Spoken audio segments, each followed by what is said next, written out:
बिस्मिल्लाहिर्रहमानिर्रहीम। अस्सलाम वालेकुम। उम्मीद करता हूँ तमाम दोस्त खैरियत से होंगे। तो आज आप लोगों को बहुत ही मज़ेदार ब्लैक चने बनाकर दिखाएंगे।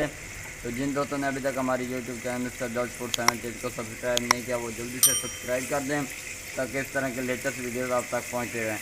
तो माशाल्लाह जी हमारे पास दो मीडियम साइज़ के प्याज थे वो हम इसके अंदर ऐड करेंगे। बिस्मिल्लाहिर्रहमानिर्रहीम। माशाल्लाह सुबहान अल्लाह। मेरे अल्लाह की बरकतां नेमतां अल्लाह पाक आप लोगों के खानों में बरकत फरमाए। माशाल्लाह सुबहान अल्लाह जी। इसको हम अच्छी तरह ब्राउन करेंगे फिर आगे आप लोगों को दिखाएंगे। माशाल्लाह सुबहान अल्लाह। मेरे अल्लाह की बरकतां नेमतां देखो जी प्याज साढ़े काफ़ी हद तक ब्राउन हो चुके हैं। माशाल्लाह सुबहान अल्लाह जी।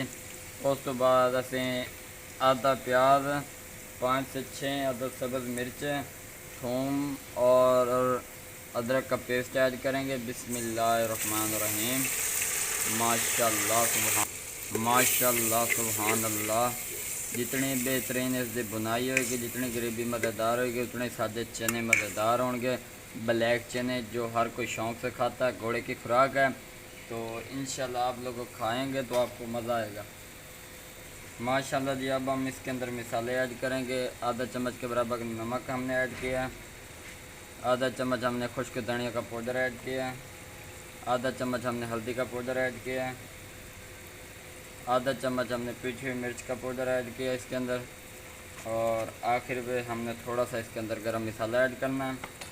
माशाल्लाह सुबहान अल्लाह जी।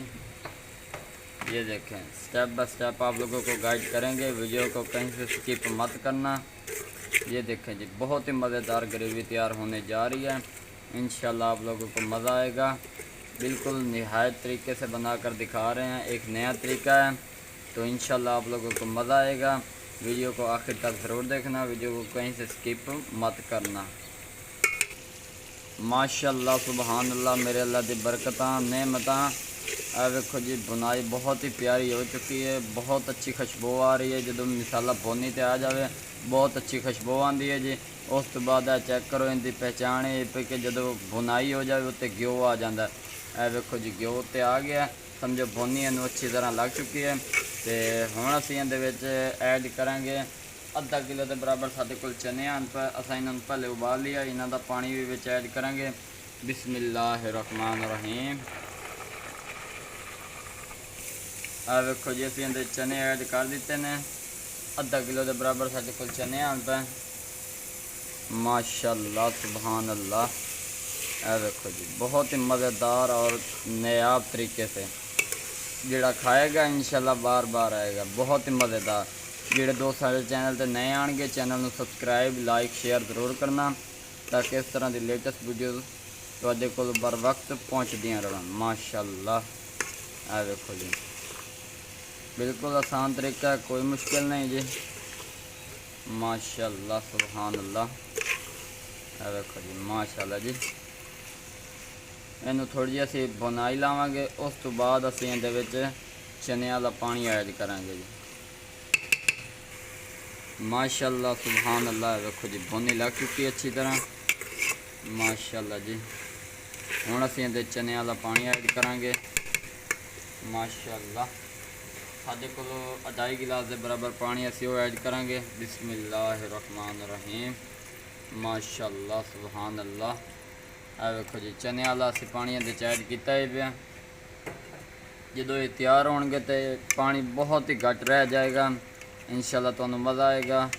बिल्कुल नए तरीके नाल बना के देंदे पे, बिल्कुल खालिस तरीका है, कोई इहदे मिलावट नहीं। घर तैयार करो, कारोबार कण भी चने बना के इस्तेमाल कर सकते वे। माशाल्लाह जी। उत्ते घ्यो का नितार वेखो जी बहुत ही मज़ेदार अज की वीडियो बनने जा रही है। तो इस तरह साडे जुड़ी रहे, लाइक शेयर मत भुलिया।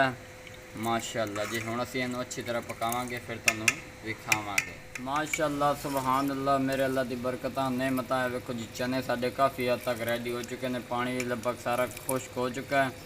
माशाल्लाह जी घ्यो का उत्ते नितार भी आ चुका है, अच्छी भुनी भी लगी सी जिस गल्लों चने साडे बेहतरीन तैयार हो चुके हैं। वेखो जी खोए जैसे तैयार हो चुके हैं।